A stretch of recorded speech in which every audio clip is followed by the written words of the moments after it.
I'm Chris Farrell from the All Things Good and Nerdy podcast, a wacky weekend morning show, part of the GonnaGeek network, just like the show you're checking out right now. Shows on the network are individually owned, and the opinions expressed may not reflect others. Find other awesome geeky shows over at GonnaGeekNetwork.com. Welcome to episode 233 of Better Podcasting. On this show, we start measuring. In this week's Better Podcasting download, we watch the Apple Watch. And finally, in this week's Better Podback, we have some listeners who discuss hooking up their iPad to their podcasting system. Lauren, start the show now. There's a lot of listeners that need to disconnect this from their audio system.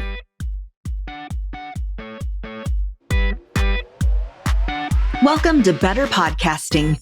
With a combined history of over 1,000 episodes, and starting as early as 2008, we are hobby podcasters through and through, just like you.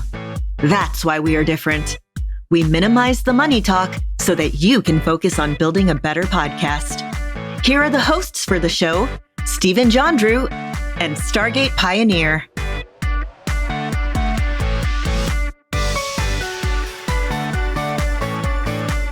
Welcome to an all-new episode of Better Podcasting. This is episode 233, and I am Stephen Jondrew. With me is, of course, SP. I am so hyped up for this episode. We spent the better part of the last 4 days working on the show notes. It's time to get this one recorded. It's time to get this one out, and it's time to just talk podcasting. Just me and you, buddy. Never met in person, but we talk about a lot of podcasting. You know what? I would say it's time to drop the hammer. It's hammer time. Is it a ball peen hammer, or is it a rubber hammer, or what kind of hammer is it? The last time we at all got construction-y, or, tool related, I screwed up woodworking terms. So let's just go ahead and leave that alone, okay?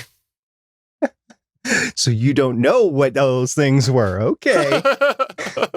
All right. If you didn't know this, we like to, at the top of the show, feature this thing called How I Saved My Podcast. This is where if something went wrong with your show, we want you to share how you were able to fix it. What did you do to fix that? And the reason we do this is because we do like to help everybody know that sometimes things go wrong and sometimes it's not the end of the world. Things do vary with what the solve is, and sometimes it's very complicated, like having to re-record good portions of your show. Yeah, I've done that one before. And sometimes it's a lot simpler. And today we have a listener submission, don't we, SP? We do. It's from Johan Hundricks, and I have some history with Johan, and I am excited to hear what he has to say. So, Stephen, roll the clip. Hey guys, this is Johan from Winnipeg, Canada. I'm the guy that won the Q2U earlier this year. Thank you so much. It has been a boon to what I'm doing. I started actually editing podcasts for other people, and they needed a USB mic to record. So I actually had one that I could lend them and get a decent recording. So it makes my job a whole lot easier. And in fact, my 14-year-old son, he was going out doing some interviews with it with his iPhone. So it was amazing. Thank you so much. So today, I just wanted to give you how I saved my podcast. So recently we started videotaping our podcasts. Normally we just use the Zoom L12, and the person that was running the board this time around forgot to press record or something. They pressed record and maybe they didn't press the play, what that's like on the Zoom L12. But we happen to be running our video from a headphone out into my new little PreSonus Studio 24C, which connects directly to my iPad Pro, where we're shooting the video from. In fact, the iPad Pro even powers this thing, so it's a great little machine if you want to recommend it to your listeners to record video and get some good quality audio going right into the iPad. It's awesome. Anyway, he forgot to record, so I had this thing running, recording right into my iPad, and it gave me a great signal.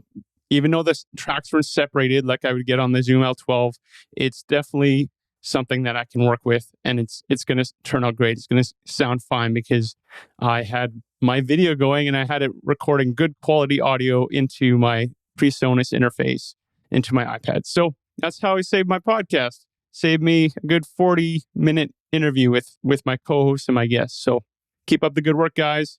Thanks again. Love the show. Thank you very much for sending that in to us. That was fantastic. And, sometimes it pays off to have multiple things that you're able to use in some capacity. And you know what I like about this? This is I think, a really good example on good enough. I think so. I think for the large majority of people that make the jump from audio only to video, it always pays off to have a good audio source going into video, because you never know when you're actually going to use it. I know I have used my video from YouTube in the past as a backup. And Stephen, I think you've used something like that in the past too. So it's always to your benefit to have that backup of good audio. Now, is it going to be the best? No, it's good enough. It is something that you have versus nothing. And that is always preferable when you're talking about podcasting. And always, we seem to hear about these when there is a guest being interviewed. It's like you have a guest there, you have this amazing content. It is something that you can never recreate. You never get that opportunity again, and you lose the audio. And you're like, no. So a lot of people joke that How I Save My Podcasts is all about backups. In this case, it is. It's not always the case, but yeah, having a backup often works. And one of the reasons why I think it's often when you have a guest is because it's an extra variable in your setup. It's just enough of a change that it distracts you, and so you miss the fine details. And it could be as simple as, like, if you're in person, you're actually half chatting to them as you're getting ready to hit record, or if it's not, you might have just had something in your setup just disrupt you enough that you forgot to press the play button after you hit record on the L12, right? Like, it's just something. So it's not surprising, but yeah, definitely with guests, it's always good to have extra sources that you can make sure that you have to fall back to. And a little secret, SP mentioned that we've used the YouTube video before. When we've done our interviews on Better Podcasting, we have often streamed to a private video that interview, because the interview is often recorded before our regular broadcast time, just because of schedules and things like that. But what we often do is set up a private YouTube feed that we can send that to as just a fallback, so that we know that we have that video uploaded to YouTube in a private manner that nobody can see except for ourselves. And it's just one extra place that you've got a backup. So this is a little tip from us if you're looking for an offline but online way to back things up. That's assuming you have internet access. Yeah. But yeah, it works. In some cases, like you're at a convention or off grid somewhere, you just don't have that connection to YouTube that you can do. But if you have the connection, that's awesome. And I want to say thank you again to Johan. That's awesome that he got back to us. We did send the microphone to him. I'm glad he's getting some use out of it. In the note that I sent him, I said, I hope you get some use out of it and let us know what you're using it for. And he obviously did. So thank you very much. It wasn't just a get back with us. It was get back with us and what he has done to save his podcast. And Johan, in the future, make sure you include, your production company name or contact information or whatever. We'd be glad to promote you on this show. Canada, eh? Woo!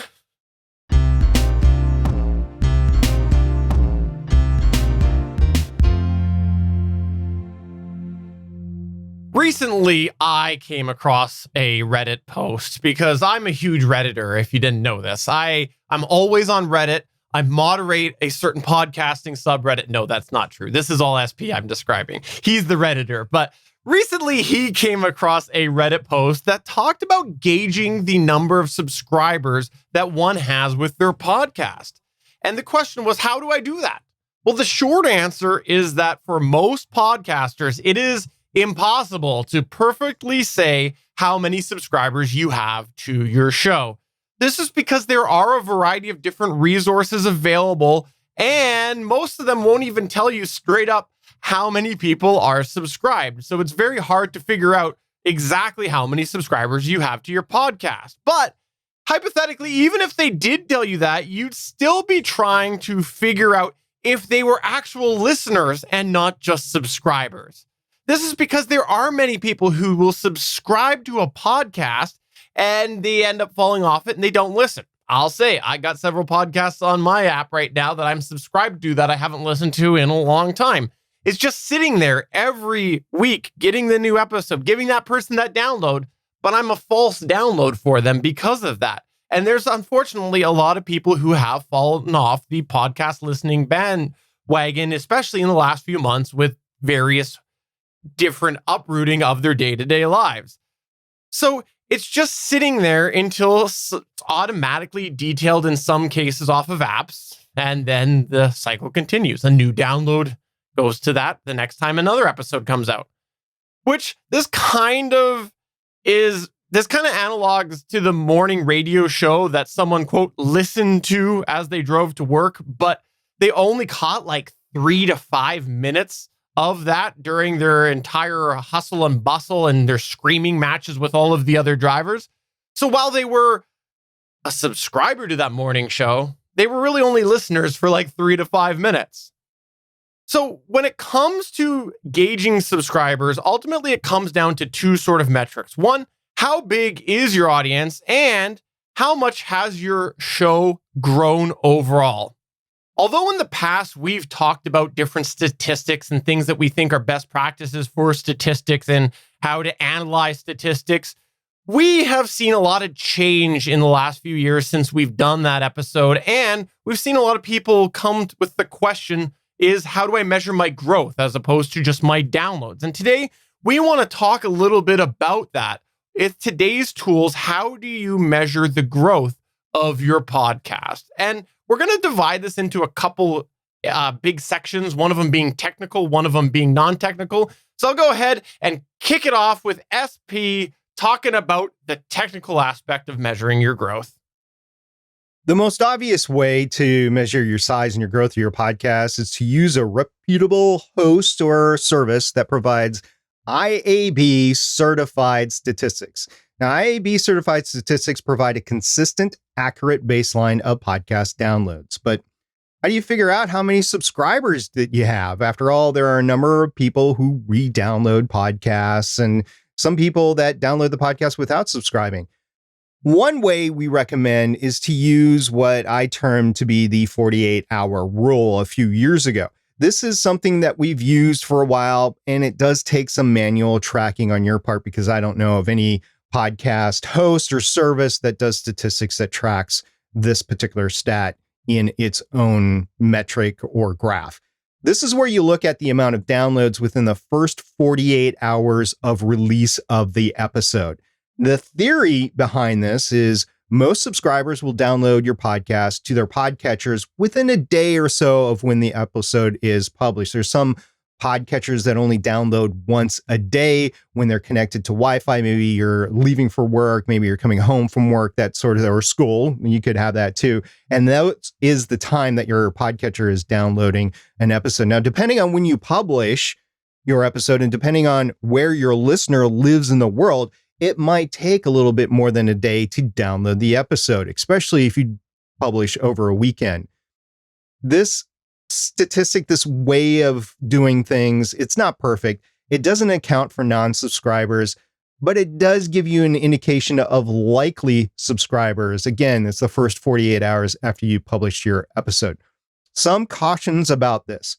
You need to make sure you are using a reliable statistics provider. As mentioned before, ideally an IAB, Podcast Measurement Guidelines 2.0 certified provider. There are many factors, such as bots, for example, which can cause this number to be grossly inflated, these download numbers for the episode, especially early on when you have published the episode. For example, when you post your content, it might be crawled by a bunch of bots. Maybe you put a Twitter tweet out there. Maybe you are automatically publishing to Tumblr, and there's just bots that crawl that, and it could hit the link to your show. This means that the first 48 hours can be grossly overinflated, especially if you're not using an IAB certified provider. So reputable stats, certified stats remove a lot of this because they blacklist a lot of the bots or IP addresses of known issues like that. Now, subscriber count on certain podcast stats is something that we're going to talk about. This is overall a relatively new feature, although it has been discussed before, specifically with FeedBurner. Apparently, there's an inaccurate subscriber count there. It's been known to be inaccurate for quite some time. But these new features on these newer podcast hosts and statistics providers, they're not perfect either. Some providers are filtering down stats to show how many people are downloading via your RSS feed, and they present this as a number called subscribers. Cautions on this are that other directories may not report back to your hosting provider correctly, so it might just break and you might not get an accurate count of subscribers. But there are, Stephen, other subscriber counts on other services, which you can consolidate together as well, right? Yeah, absolutely. I think YouTube's a good example of this. When you go to your YouTube channel, if you have a look there, you'll see how many people are subscribed to your channel. Now, this is something that there's a whole other side of considering whether you should put your podcast onto YouTube if you're not doing a full video show. But we'll just leave that alone. That's a whole other debate. But if you are doing that, you might go and see how many people are actually subscribed to my YouTube channel. Now, like podcast stats, you don't know how many are actually viewing when you are just looking at that raw subscriber number. But if you're seeing that subscriber number continue to go up with time, that means that you're growing that YouTube channel and your show is growing because obviously that number keeps going up. So you kind of just got to look at that and say, hey, look, I'm gaining more interest and there's more and more people subscribing to my YouTube channel. In fact, most videos that SP watches are viewed far less times than the actual total subscriber count. So it's a consideration you have to have when you're looking at raw subscribers. But again, if those subscribers are going up, it's showing that you're reaching people and your interest is continuing to catch people's attention. Now that we've talked about actually counting downloads and subscribers, to measure growth, this becomes simple math, or as the UK calls it, maths, although they pronounce it math. So, Stephen, you like new math? You know, you've been teaching the kids at home. You've been doing the new math. Do you do that up in Canada? Thankfully, they're so young, I don't have to worry about that yet. I'm not even sure what new math is. You know, the kids showed it to me and I couldn't describe it to them, and I'm a rocket scientist. I'm not kidding. It just befuddled me so much. I don't understand what new math is. Moving on. To measure growth using your base listeners, it becomes simple math. How many subscribers do you assess now versus how many subscribers did you assess a month ago, a year ago, 5 years ago? Okay. This is where a lot of our current tracking methods start to break down, which is why, because IAB certified stats only came out recently. Within the past, just over a year ago, actually, we're the first IAB certified, maybe a year and a half ago, 18 months ago, the first IAB certified stats providers were labeled certified by IAB. December 2018, I believe it was. Where Blueberry and a few of the others. Okay, so we're just over a year and a half. In case you're new to podcasting and you do not know the story of IAB statistics, I'm going to go down a little bit of the history here. Most statistics providers only have a year of the certified stats now because that's when they got certified. Previous to the stats provider being certified, the service might have said or inferred what was known as IAB compliance, which some still do, actually. They say they take a look at the IAB certification criteria and they say, we meet that, we are compliant. Well, there's no certification for compliance. It's just the podcast host or statistics service saying, we are compliant. Okay, that doesn't mean anything to me. It doesn't mean anything to me because a lot of the certified providers previously said they were compliant, and when they got certified, their stats changed because they weren't, in fact, following all of the guidelines. And this is algorithms. This is very technical stuff, has to do with the raw data files of the hits that come in, how long the hits were there, where they're coming from, that sort of thing. As a podcaster, you don't need to know that anymore. All you need to know is if your statistics are IAB certified or not. And if your statistics provider is IAB certified, it means that they're following all the guidelines. And if they're all following the wrong guidelines, then they're all following the wrong guidelines, but you're all the same. You're all standardized. So the IAB compliance might actually only go back an additional year or two on top of that. So it doesn't go back farther than that. Before that, providing listener data was truly the wild, wild west. I mean, there were some statistics providers that were deemed to be a little bit more accurate than others. One of our early episodes that we did had a comparison between several of the statistics providers. Stephen did a great comparison of several different methods there. You don't need to do that anymore. It's IAB certified as long as your host is IAB certified or your statistics provider is IAB certified. That's all you need to know. Fun fact, in 1999, Will Smith did a movie called Wild Wild West, which was all about the Wild Wild West of podcasting statistics. Was it the Wild Wild West or the Wild Wild Wild West? I can't remember. It was called Wild Wild West. And he even wrote a song that was all about the podcast statistics being inaccurate. It was quite a good song. I can get jiggy with that. Yeah. Anyway, the podcast compliance, the IAB compliance is why you might have seen or heard podcasters asking for the raw data logs.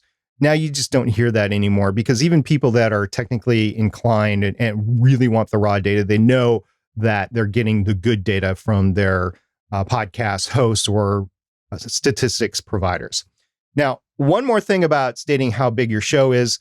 The standard, this is the definition here. The standard way to measure how big your show is, it's pretty simple. We're going to tell you what the standard is, but then we're going to give you a couple of exceptions. So gather around and listen close. I'm going to walk down a path and tell you a story here. Gather round. Yeah, thank you. Thank you very much. The standard way to measure how well your episode did is the number of downloads per episode over the course of the first 30 days after you publish. This is not your total downloads for your podcast over a month.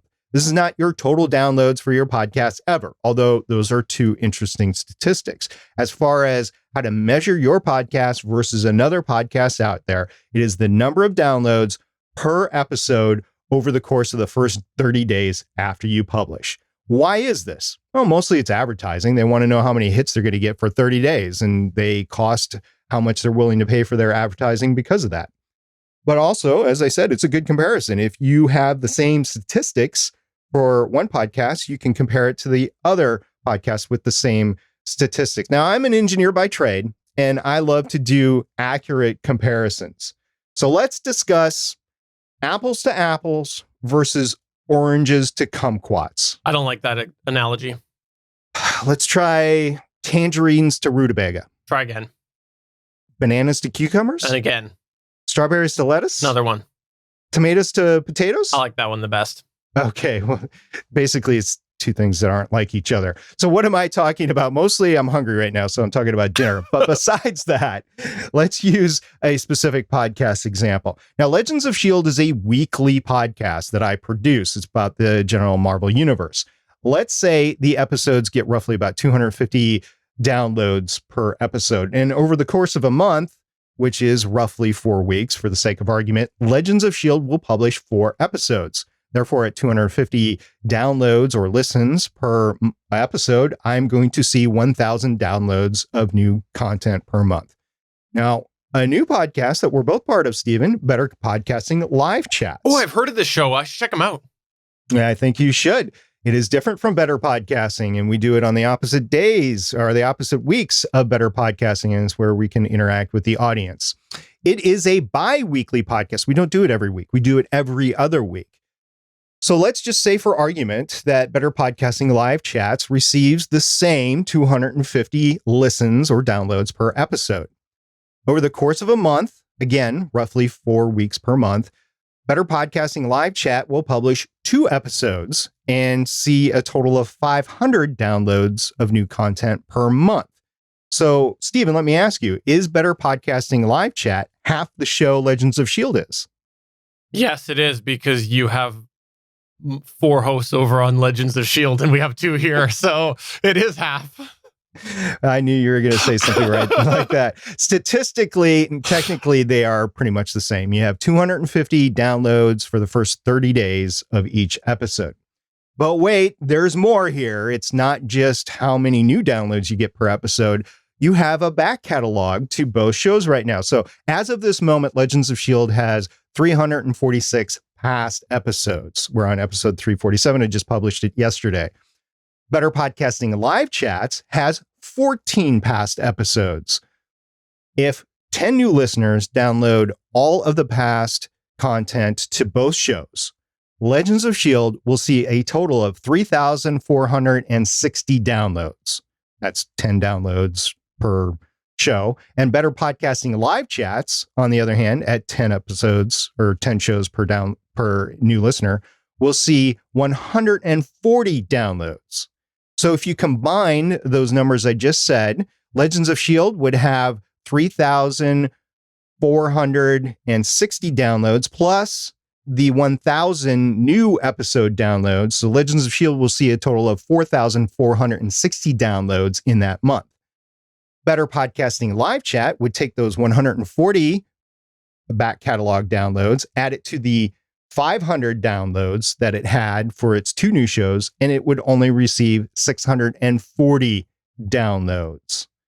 So via the standard way to count shows, they're actually pretty equal. But as you can see, one show, because it had double as many episodes per month, plus a larger back catalog, has much more downloads per month. So it really isn't a fair way for an advertiser to compare shows, because they're still getting the same 250 downloads per episode on a new show. Right, Stephen? Yeah, that's a really good example there, comparing those two. It sounds like almost a bit of an exception to the rule, but I think you could do better and give me some other exceptions to the rule.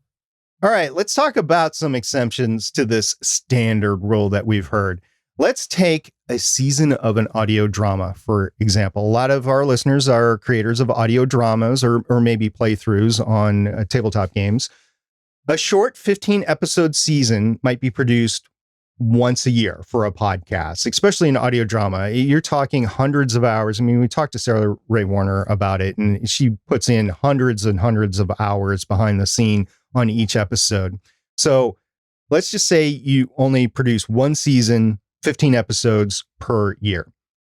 Yet, just like Netflix, once the season is out, a listener might pick up the show months or even years from now and start binge watching the whole thing. In fact, a show might become popular after 2 or 3 seasons and see most of its downloads then. A little less so on Netflix, a little more so on podcasting, just because of discovery and word of mouth and that sort of thing. And it's a little different between Netflix. Netflix has, we'll talk about promotion later, but Netflix has a better promotion avenue right now than a unknown independent podcast. So if it sees most of its downloads after 2 to 3 years, is it fair to hold those shows to the same standard as a weekly podcast like we do, Stephen? Probably not, no. All right. I got another example for you. All right. Let's look at a highly researched and produced podcast. They post episodes once in an undetermined while. However, once they release that episode, it gets millions of downloads. And yes, I am referring to Hardcore History. That's the name of it, What? right? No, Hardcore History, not Hardcorn. I'm allergic to corn. I wouldn't listen to that. No, I'm talking Hardcore History. It's a different podcast. But Oh, does it get millions of downloads? it does. And is it fair to hold that podcast to the same standard? I don't think so, but you know, that's up to the advertisers. One final example, let's say you publish a podcast every day, but this podcast happens to be exclusive to a single distribution point that is behind a paywall. So the number of downloads are limited to those that actually pay for the content. So even though you might only have 100,000, 200,000 downloads of listens, your listeners are actually paying for that content. So does it matter then what the standard is? I don't think it's a simple revenue equation at that point, and statistics aren't really that viable. I mean, they're viable to a point, but they're not as viable as out in the wild. And I think that's really the takeaway from that whole standard in relation to what we're talking about today, is that the standards that are out there for advertising aren't always a great indication of growth. Because, like, let's look at that one in a while example. You might be waiting a long time to find out whether you're growing, because you could have months between releases, so you might not know how much you're growing until the next one. So it really, like, raw metrics can sometimes be a hard thing to measure your growth, especially when you have something that doesn't follow the norm of what podcasts are. To be fair, I think there would be some indications that you would gain more subscribers because your back catalog would be hit a little bit more, but you still wouldn't have any indication of exactly how much you're going to be hit on publishing day. I completely agree with you. So while we here at Better Podcasting will mostly talk in terms of that weekly podcast, in terms of download statistics for the rest of this episode, we wanted to lay out some outliers because we know, if anything else, that podcasting is not a one-size-fits-all thing. Unlike the underwear that SP and I wear. That's one size fits all. Better Podcasting branded. Better Podcasting branded. Now, before we get to some other ways to measure growth, there are some general considerations when it comes to technical metrics that we think you should be aware of. One of the things that we think you should consider is when you're analyzing growth, the numbers that are on the internet are not always black and white and clear. We kind of talked a little bit about that a minute ago, but to further expand on that, there are a variety of other factors that can cause these numbers to go up. And that's not always a good thing when you're trying to measure your growth. This is why we think it's important when you're looking at raw metrics and raw data to analyze when you saw the numbers go up. And especially if there isn't a sudden change, you should go and see if you can identify what caused this to increase. Whether it's a large spike or a rapid increase, it's worth finding out what the cause of this was, because if it is a sudden spike, it might not be growth of your show. It might just be a one-time factor. For example, maybe you use like a clickbaity type term in your title. You might find upon investigation, a lot of people found it by searching the internet. They came to your show, they pressed play, and they realized that that was just a little section of your show. And so they never actually listened through to find out where that was. So they didn't really listen to your show. And the next week you'll be back to normal unless you use another clickbaity title, which again, you're probably not retaining those people. But if it was, say, a rapid increase that was sustained and you are continuing to hold those numbers, it's still worth finding out what caused that. Because let's say you did some advertising and that's what caused people to come to your show and you held on to those listeners. Well, you know it was successful and that might give you some ideas on how you continue to promote your show. But if it was content related, it's something that you started to put into your show or something you changed with the content, then you can keep that in mind as you go through and you work through how your show is going to be. And as you develop your show, you can keep in mind that that worked and that might be something that you want to keep focusing on. It's always worth working backwards to find out what caused that spike. Another thing worth considering is whether or not the numbers that you're using are being impacted at all by your service provider. For example, there was a major podcast stats provider, hosting provider, made a big change a couple of years back to their stats algorithm, and it caused many people to see a sudden drop in their episodes. Well, for anyone that was using those to help measure their growth, they really had to realign what their baseline was that they were looking at as they were looking at their growth. Because the reality is, when that change was made, that probably meant that they didn't have as many listeners that they thought they did. However, it didn't mean that they suddenly fell back in growth. No, it just meant that they thought that they had more people than they actually did. So they had to realign their baseline as they were comparing so that they were seeing, am I still growing? As opposed to comparing to the episode or the numbers from like the month before where you'd be like, oh, I need to keep increasing to get back to where I was. No, that was false data. We're going to move on from the technical methods to the non-technical methods here. Growth is not just technical number, mumbo, jumbo. It's not all maths. It's measuring growth, and it's more than that. In fact, we'd argue that for a hobby podcaster, measuring growth outside of raw numbers is even more important. This is because you need to ask yourself, why are you podcasting for fun? If you're doing it as a hobby, the chances are that your reason for podcasting isn't just because you want to make yourself as big as you can.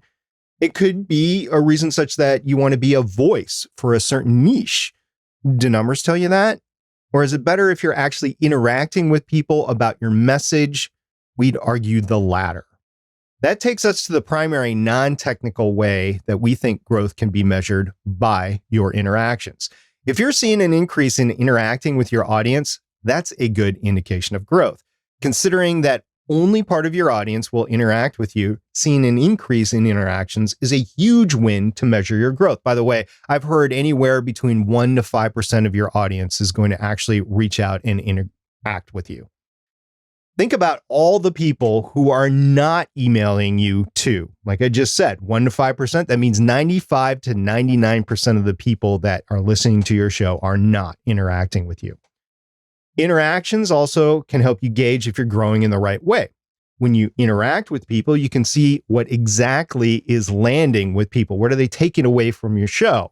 Are you growing your podcast in the area that you want to? Or are people attaching to themselves to something that you didn't even want to be the focus of on your show? If this is the case, you'd have a whole other consideration. Now, whether you want to correct this or shift your show focus, that's going to be up to you. But at least you're going to see through the interaction what people are taking away from your show.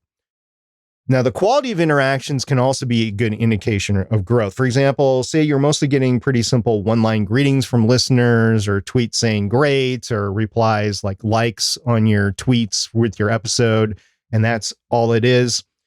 Well, first, you should be absolutely appreciative of the fact that you're reaching out to your audience and they're reaching out to you no matter how small it is. However, let's say that you notice that you're more often getting lengthier, more thought out interactions. This is a great indication that you're growing in quality and that people are feeling more invested in your show.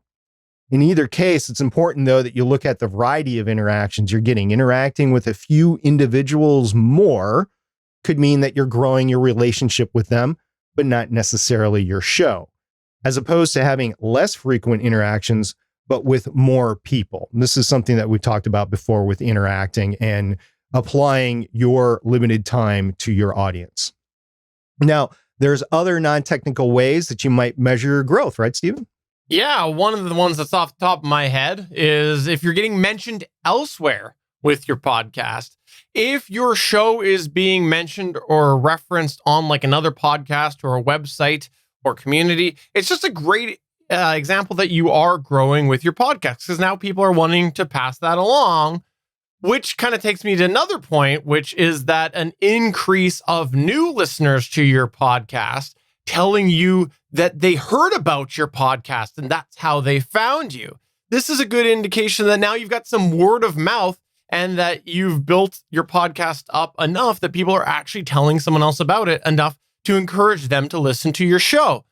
If you are ever hearing someone say, hey, I had someone tell me about your podcast, you should look into that a little bit because that can help you figure out where you were successful. Kind of like our numbers discussion where you want to work your way backwards. With this, it's a good idea to say, hey, can I ask, where did you hear about me? So that you can figure out how did you connect with that? Was it someone that you were interacting with regularly and you know that that's a good recipe for your growth? Or was it something else where you were involved with the community and they were talking about you? So it's always a good idea to find out the why on that. Now, this next one here is one of my favorite ones. If you're getting disagreeing opinions, you can be growing your podcast. Yes, it can sound a little bit weird, but the reality is that you can't please everyone. And sometimes people look at their first 1-star review, and we said first, by the way, and we already have marked that off, so we don't need any more. But their first, their first 1-star review of a podcast is sometimes a badge of honor.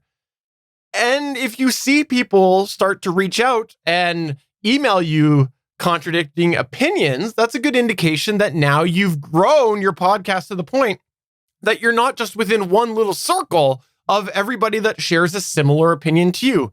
Because of the fact that when you start your podcast, a lot of times the first people that are going to check you out are people you know, people that like you, or people that you're in a close community with.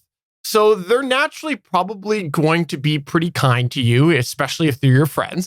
But if you start to grow and now you're outside of those circles, you might find those disagreeing opinions come in. But we want to preface, if you're getting a lot of negative opinions, you might want to have a little bit of a self-reflection on that. We did a whole episode about handling feedback. So if you want to check that out, you can. It's in our back catalog. But that's a whole other discussion.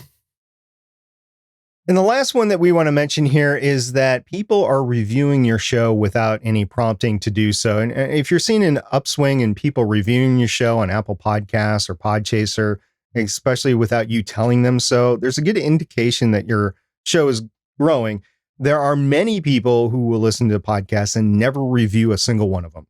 But an increase in reviews is a good indication that you're growing. You're getting that percentage of growth for your percentage of listeners out there. Actually, the percentage of people that review your show doesn't really grow. I mean, it might expand and contract just a little bit, but it's going to stay pretty much static. And if you're getting more reviews, it just means that more people are listening to your show. But don't just take our word for all of this in measuring growth and the standards of measurement of podcasts. We wanted to know what our audience thought. So we will ask our audience on Twitter for some growth measurement examples, and here are some of what they said. Now, Play Comics Cast on Twitter mentioned download numbers are always going to be a part of it.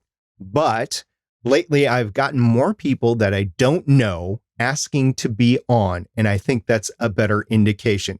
So this is Chris, by the way, and Chris is on the GonnaGeek Network, full disclosure. But what Chris is talking about is he actually has somebody guest on his show, and they talk about a specific video game and relate to the comics and stuff like that. And what he's saying here is he's actually getting an increase in people that want to be on the show. And that's a good indication to him that he's growing in his audience. So that is awesome there. We didn't cover that in our show. We also had K2 Show San Diego say Twitter followers and episode download numbers. If you have a huge Twitter numbers, but small episode numbers, something is off. Yeah, there used to be something called Twitter bombing. It's not a thing anymore, but the Twitter accounts were huge, or you were getting, you were retweeting your episode links over and over and over again. And that led to bots actually coming into and following your account. And it was just disproportional. And it just shows that your show isn't growing in terms of your audience. Moving on, NFPod at NFPod on Twitter gave this advice: downloads and the retention rate per episode. If your episodes are 1 hour long, but people only listen to the first 2 minutes, you're wasting your time. So this is also something that we didn't talk about, but there are providers out there like Apple Podcasts and Stitcher that you can actually go in and view the individual stats of their platform. One of the wonderful things, YouTube is like this too. One of the wonderful things that you can get out of that is the actual listener rate. So if you go to podcastconnect.com and you take a look at your episodes for the last, I forget, it was 45 days or something like that, it will show you how many listens you had per episode, and you can see what the retention rate was. And you can see as it drops off for the episode. Now, if you're lucky enough, it'll be 100% the whole way through. Odds are it's not going to be like that. I know shows out there that look at those statistics for advertisements, and they see that people press the skip button once an advertisement starts up, so they could see that the ad is being skipped, but that it is still reaching a certain amount of people. What NFPod is saying is if you have a 1 hour or 2 hour long podcast and people are just hitting it for 30 seconds, 45 seconds, 2 minutes, and then they're dropping off, that's an indication that you are not growing. That's the reverse. So that is something that needs attention there. Also had Aureliapod say level of cobwebs. Is that literally or figuratively? I'm not sure. It's hard to tell with a playthrough show. No, okay. So Aureliapod is a desktop gaming podcast, and I'm not sure if he means cobwebs that are actually on the playing field or cobwebs in the ears. Or... I know. Yes, exactly. That's why it's hard to tell, right? It's in any case, it's not good. So, all right. Also, Geopats Podcasting said a combination of downloads, brackets faulty but numerically accessible, and bracket engagement, bracket socials and emails, and bracket and guest excitement to be on the pod. It's excitement. Excitement is huge with measuring growth. I love excitement. Yeah, it's not just what Chris was saying before on an increase in people that wanted to be on the show. It's a true excitement. So even if you only get 3 new people that want to be on the show, their excitement is just so overwhelming when you have them on your show and you can just tell that they want to be on your show and they want to talk to you and everything. That is a good measurement of growth in of itself. You might not have as many people wanting to be on the show, but their excitement level is way up there. So you got to kind of talk them off the wall a little bit before you start recording. Otherwise, they'd be battling because they're talking so fast. In summary, knowing where you stand with your podcast can be an important metric for some podcasters. Stats are a hard number that can measure the size of your show and your show's growth if done properly, but there are best practices to measure downloads. It's not just always about the raw numbers. Audience reach can be a fun and interesting way to help measure growth and the size of your show.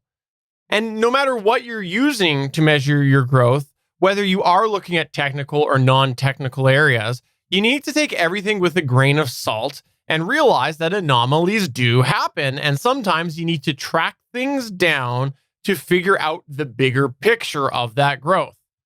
But if there's anything that we'd like you to leave here with, it's to remember to have fun as a hobby podcaster with your show. Don't get too caught up with the numbers. Don't get too caught up with whether or not you're growing. Just have yourself a fun time and grow yourself. Remember, you started doing podcasting because you wanted to do it for fun, and you should make sure that your podcast progresses the way that you wanted it to go. Listener, do you have a way that you found to measure growth that we haven't discussed here on the show? Leave us an audio or video file at podcast@betterpodcasting.com, and we will make sure we play it on a future show. And as a reminder, make sure you plug your podcast. This is the Better Podcasting Download. Am I plugging that into my USB port or what? As long as it's a USB-C port. Okay, fair enough.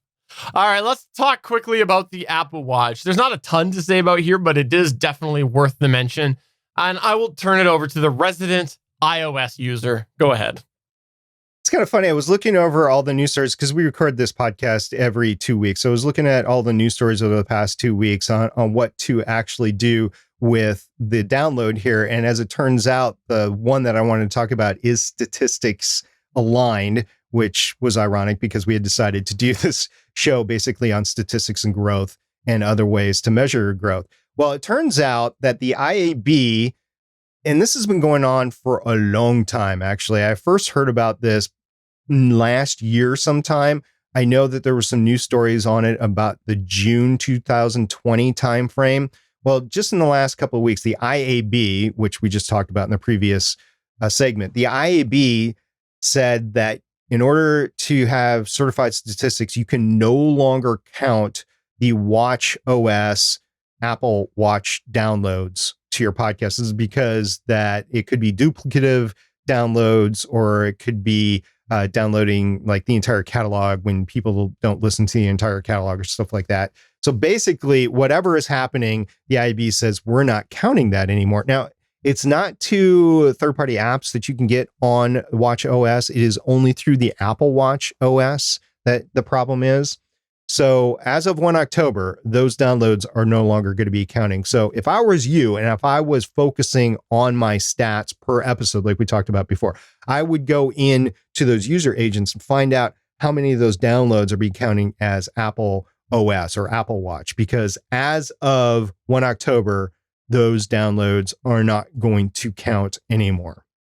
Now, Stephen, really what we want to talk about here is what it means to hobby podcasters.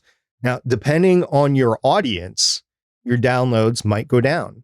It just depends on if your audience is listening exclusively on Android or maybe exclusively on Apple Watch. You never know. They might go down. They might not go down. You don't know unless you can look at your stats and see where people are consuming your show. If your stats provider is not IAB certified or IAB compliant, quote unquote, they might still count the Watch OS downloads.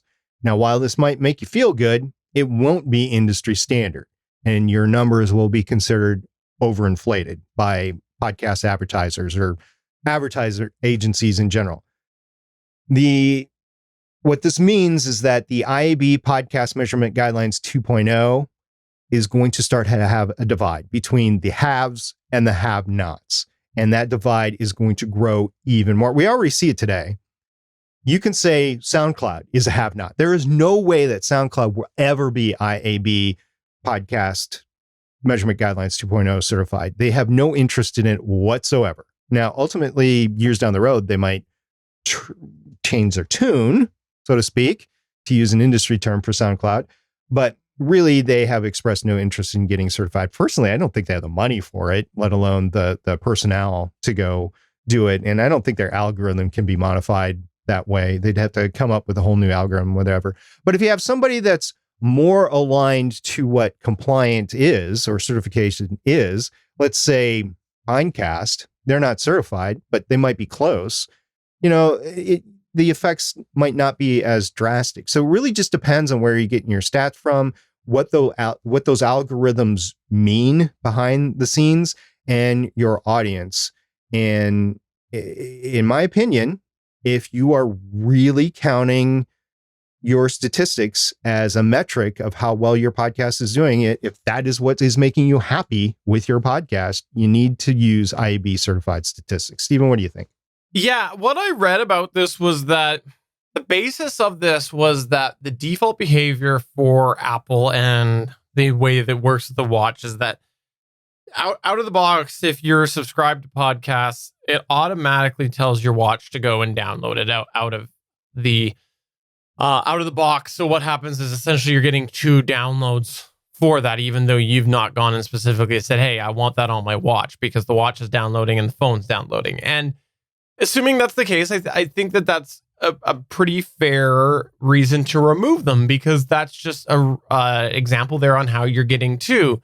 The other thing that I had read, and this might have been on Pod News, was that they tried to go and find a way to just directly download to the Apple Watch, and it couldn't really be done. It always had to be like both of the devices. Now, I'm not an iOS user, so that's just my vague recollection of what it was.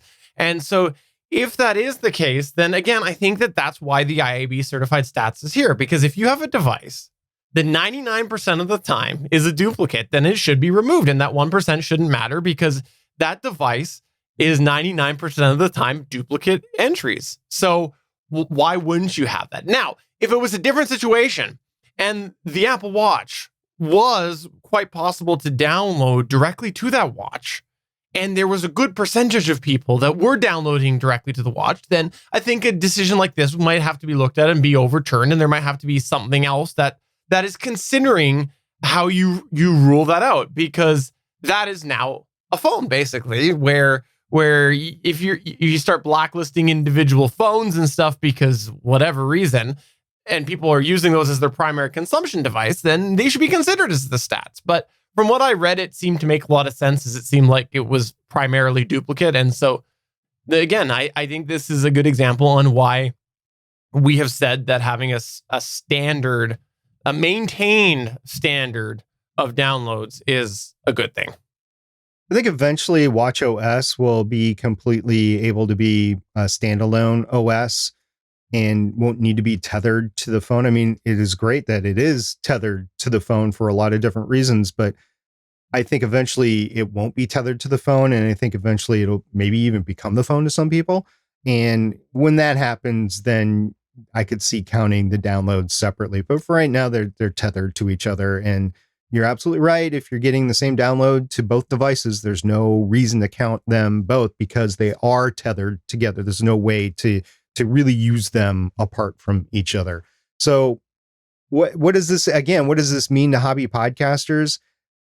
The IAB statistics are there for comparison's sake. So if you're wondering how well your show is doing in comparison to another, or the corporate average, you know where it's at. Like right now, I believe the IAB average that I believe Libsyn publishes is 130-ish that I've heard, and that's down. And it's down for a couple of reasons. It's down because of the pandemic. It's down because of the IAB certification that Libsyn came out with before. Libsyn is one of the few places that actually has published the aggregate downloading, and they do it every month. So it's a good standard. You can go back and catch their numbers from years ago, and you can see it's close to 250 on an average. And now it's 130. Does that mean podcast listenership is down? No, not necessarily. It just means the way that we're counting it is down. So again, what do these mean for hobby podcasters? If you're comparing it to the average or other podcasters, like if you want to know where you stand between you and Joe Rogan, first of all, there's going to be a wide valley between there. But second of all, you're going to know exactly where you stand. And if that is your aspiration, first of all, you're not a hobby podcaster, but if that is your aspiration, you need a lot of work to do. The other thing I think is worth a mention as well is what you talked about earlier in the show is people who say they're compliant with the IAB stats. You got to make sure that they're implementing this change because you don't know for sure that they are because they're not certified. Now, in full disclosure, I'm not sure what happens with the certified providers if they... Oh, if they don't make the change? Yeah, like if they have to have a system that automatically updates it or they have to report every month or something like that. But let's assume that things are figured out that, I'm not the first one to think of that. I'm pretty sure I'm not. The people who have just said, hey, yeah, we're following the spec sheet. We're compliant. Are they making the changes when things like this come out? And there's a whole other conversation about that with the bots we mentioned, but let's leave that for another day and move on to the Better Pod Back. This is where we here at Better Podcasting turn the show over to you as we run through some of your feedback. We call this segment Better Pod Back. SP, this feedback that we're going to talk about today takes me back because for a very, very, very long time, basically until this year, I used an iPad with my regular setup, and I don't. I don't since I got my Stream Deck. And that's what today's feedback is about, is hooking up a Stream Deck, or hooking up a iPad, not a Stream Deck, hooking up an iPad for podcast use. Why don't you tell us what this question was? LD Martin in our Discord server, he asked, for anyone who uses an iPad to play audio clips, what cables do you use to make the connection to your interface? I'm looking at all the options available, but I'm not sure which cables are going to make the proper connections, balanced, unbalanced, TRRS, etc., and without blowing up expensive electronics. This is a great question. I'm actually still using my iPad mini to play my clips because I don't have any fancy Stream Deck, nor do I have an L12 or a Rodecaster Pro that has a sound pad in it. So one of the things that we both discovered over the years is that if you hook up any piece of electronics to any sort of audio interface or a mixer, you're often going to get some sort of ground loop in there. Now, does it happen all the time? No. And when it doesn't happen all the time, you should jump up and down and scream and yell and everything. But if you do, there is such a thing called a ground loop noise isolator. These are really inexpensive on Amazon in the US, America. It is about $8 to $12, depending on what brand you get. And they're all kind of the same. It's got two 3.5 millimeter connections on both ends. So it's stereo, it's TRS. And it has a little cord attached to it that you can plug into your device. And then the other end has an opening that you can go into whatever. Now, you're going to have an adapter. Like if you're using a XLR at 1/4 inch combo jack or a mixer with 1/4 inch jacks, you're going to have to go through an adapter. So there are different cords that you can use, a 3.5 millimeter to 1/4 inch TSY connection. That's one way to do it to get the stereo output.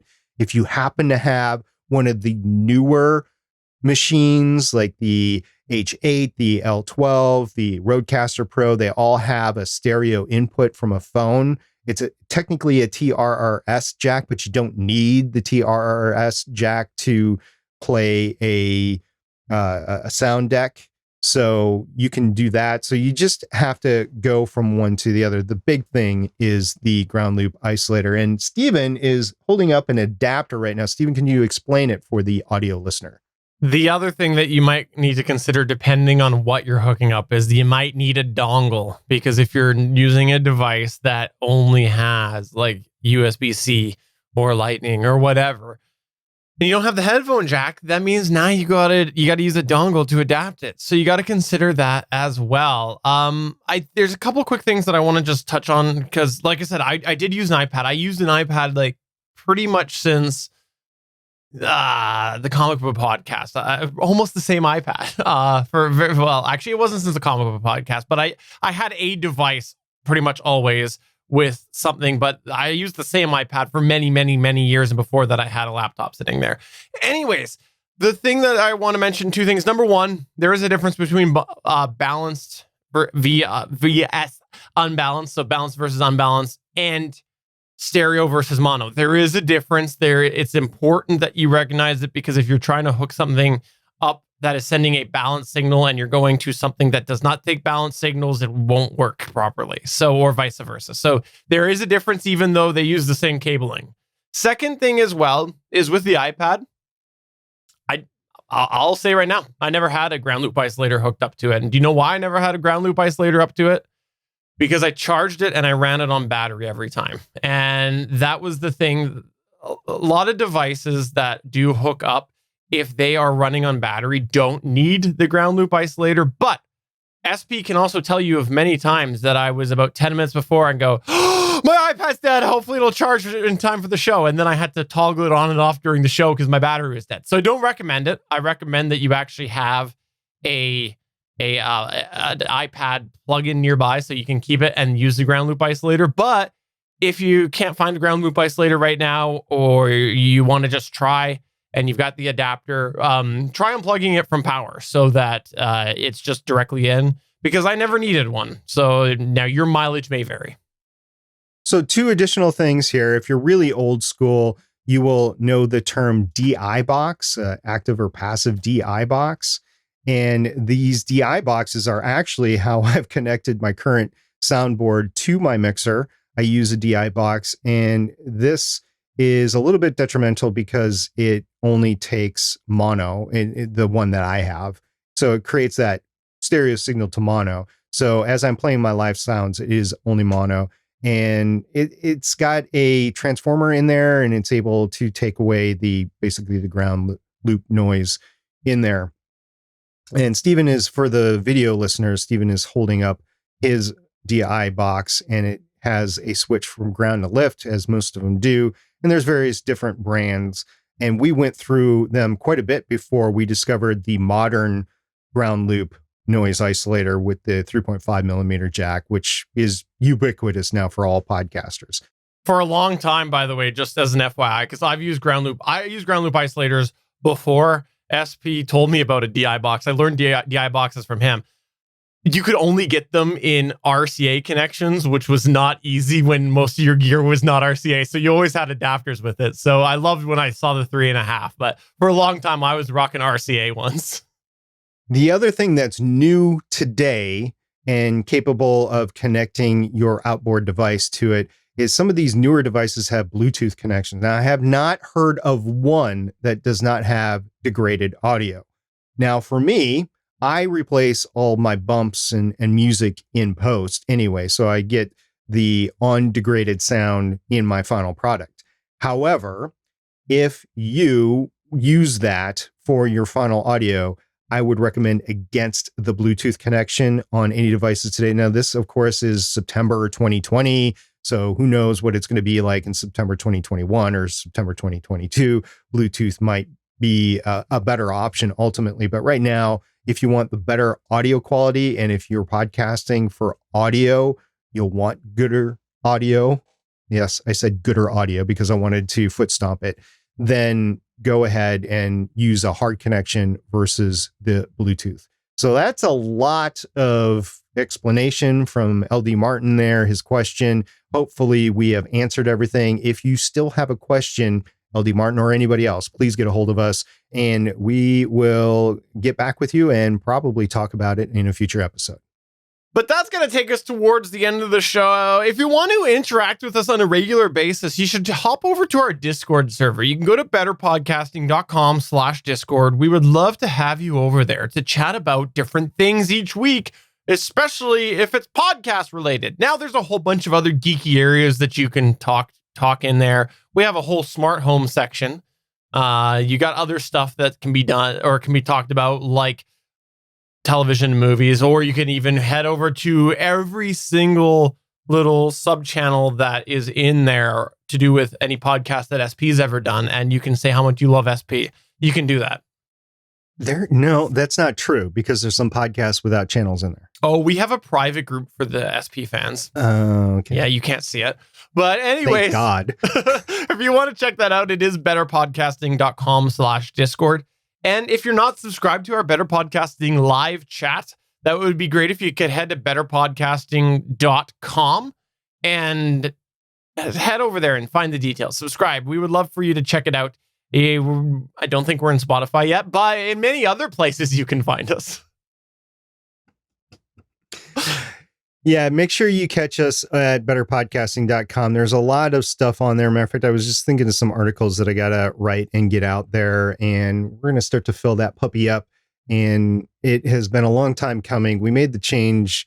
It seems like about 9 months ago. It was pre-COVID pandemic, but now we're well into it. And just my own fault for not actually getting more content out there. But dang it, I've been trying. So we'll get some content there. Betterpodcasting.com. Got a couple of things in the hopper that hopefully will find their way out pretty soon. But we have lives. We admit it.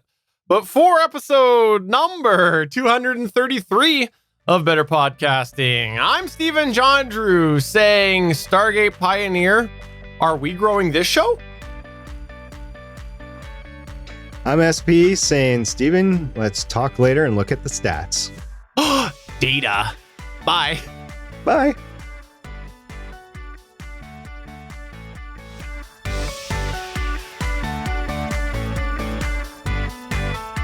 Thanks for checking out another episode of Better Podcasting.